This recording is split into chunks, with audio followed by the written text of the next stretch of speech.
在地人在地情来看南投的德山镇公所，邀请到德山在地、甲台南婚林新德总共9个团队来举办一场第一舞蹈大会。大家毋是比看遮的武功较高强，是来表演着人龙、人狮甲武术，来展现着传统文化。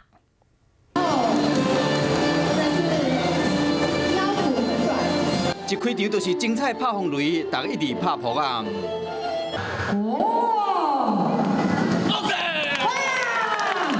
德山镇公所伫德山国小办第一舞蹈大会，毋是要比拳头，是要展现传统文化。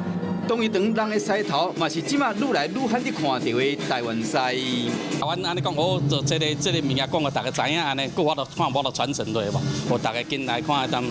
哦，这类传承的文化出来，像我们跳那种跳古筝啊、民俗舞蹈，其实对现代的年轻人可能比较缺乏一点点，所以就是类似一个传承。有来自台南婚林新德，加上在地德山，总共有9个团队轮流带来精彩闹热的传统艺术的表演。现场无论是人狮还是人灵，拢是为了要表现出传统艺术的水。 Hello， 我是雷亚，想要抢先掌握最及时的新闻资讯吗？赶快订阅、按赞、开启小铃铛，锁定华视新闻 YouTube 频道。